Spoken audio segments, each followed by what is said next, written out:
मसुलपुर बियाबनि दाब गामियाव फाक्का लामा लुफुंनो अन्थाइ खाम्फा गायसनदों इएम राकेश ब्रह्मआ बिटिआरनि गोख्रों मावफुं सोद्रोमा राकेश ब्रह्मआ मसुलपुर बियाबनि लामाफोरखौ साबना हामना खालामनो आरो फाक्कानि लामा लुफुंनो थाखाय मसुलपुर बियाबनि दाब गामियाव अन्थाइ खाम्फा गायसनदों।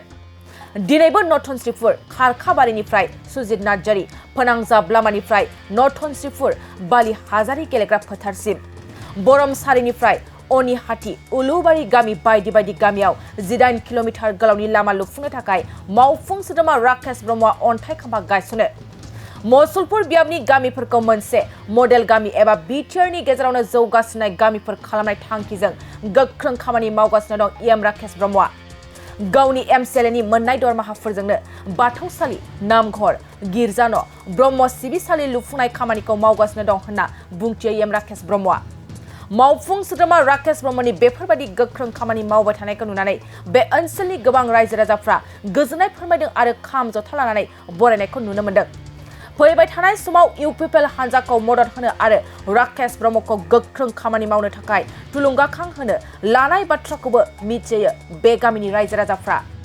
मसलपुर समष्टि हिसाबै जोंनि गासैबो दैदेनगिरि ब्लक प्रेसिडेन्टखौ लानानै डिस्ट्रिक्ट सेक्रेटारि प्राइमारिनि लिडार गासैखौबो लानानै मानगोनां प्रमद बर'नि जि मिशन गुडविल मिशन बेनि थ्रुयै जोङो 18 किल'मिटार लामा जोंनि समष्टियाव जों बानायनो थांगासिनो दङ आरो जोबोद गोजोननाय मोन्दों रायजो राजाया दिनै आगोथियाखे बोसोर गोदान फालिनाय बायदि आरो आगोथियाखे मागो फालिनाय बायदि आंजों हाजार रायजो राजाया ओंखारनानै दिनै लामा बेखेवनाय हाबाफारियाव बाहागो लादों।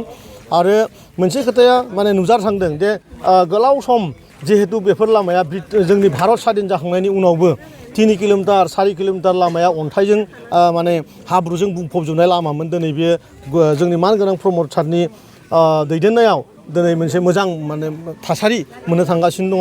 आं सारखौ मसलपुर समष्टिनि एमसिएलए जानानै आं बिथांनिसिम हाजार आरो जोंनि रायजो राजानि जानानै आं बिथांखौ हाजार गोसो गोरबोजों बावहरो।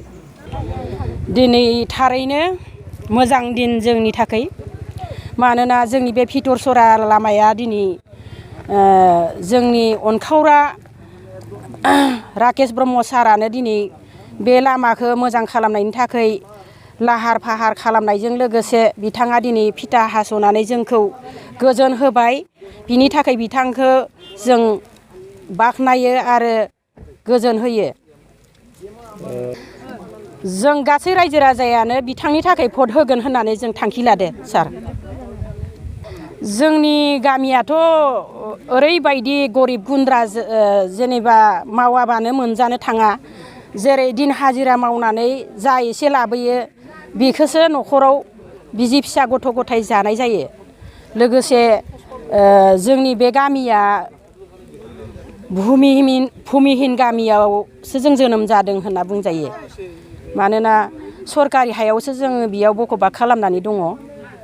बेखायनो सारखौ जों दिनै बे लामाखौ लानायनि थाखाय रोजा साबायखर बावो। सारखौ हामबाय होयो, सारखौ गोजोन होयो। लोगोसे सारा मोजां खामानि मावबावनो हाथों होनना जों इसोरनियाव आर'ज गाबो। दैज्लां बोथोरफोराव नोंथांमोना नैबे लामायाव माबायदि थाबायनायाव जेंनायाव गोलैयो? जेंनायाथ' जोंनि ओरैबायदि जायो, बे लामाफोराबो एखनबा दैबाना जायोब्ला उसिफावनानै लामाजों दैया खारो। लोगोसे दुब्लि फोथार बायदिसिना दंग' दंलायाबो बुंसारनानै जोंनि लामाजोंनो खारो, सेथ्लाजोंनो खारो दैफोरा। हाब्रुआथ' दा बुंसै, माने ओरै आदैफा दै जायो, हान्थुफा न'फोराबो खायसे न'खरफोरा लोमो, खायसेया लोमा।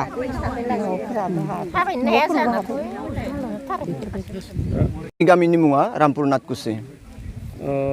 दैज्लां बोथोराव माबायदि जेंना गोलैयोमोन नोंथांमोना? बापाव दैज्लां बोथोरनि बाथ्रायाथ' बेलेग बाथ्रा, मेसेङावबो दा गारि थांलाय फैलाय खालामनो थाखाय खोब खस्थ'। थिग बेफोरबायदि लामामोन आरो बियो। बिनि थाखाय जों दिनै जिथु नुदों दा जिथु सोलिबाय थानाय जोंनि सरकार इउपिपिएल सरकारनि बिथाङा जिथुनिखि दिनै बे लामाखौ उद्बोधनि खालामबाय, बिनि थाखाय गासै रायजोआ एकदम गोजोननाय दं आरो।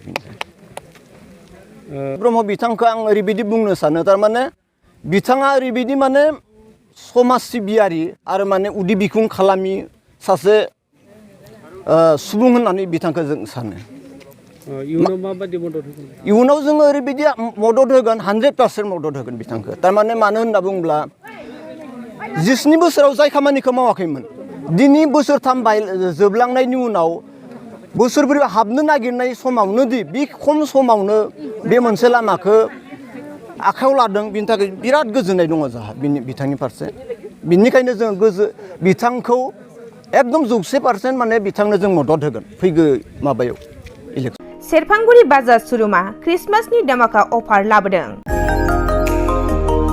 क'क्राझार जिल्लानि सेरफांगुरियाव थानाय फुंखा एन्टारप्राइज बाजार शोरुमा 15 डिसेम्बरनिफ्राय 31 डिसेम्बरसिम क्रिसमास दामाका अफार आरो एक्सचेन्जनि खाबुफोर होगासिनो दङ।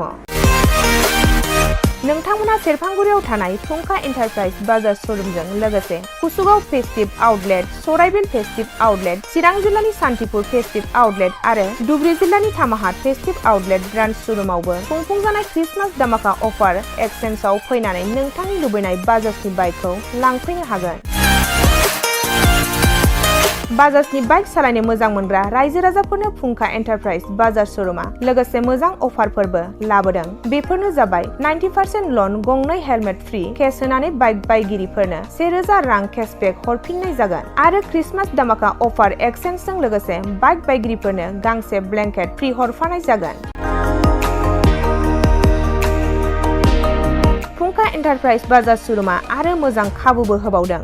500 रां होग्रोनानै गोसोबायदि बाइकखौ आवग्रिना दोननो हागोन आरो गासै गारिजों लोगोसे मोनफा मोनफायै एसुइट गिफ्ट हरनाय जागोन। आबुङै मिथिबावनो थाखाय 8158726656 आरो 9101547892 जानबुं नम्बराव खौरां लाहरनो हागोन।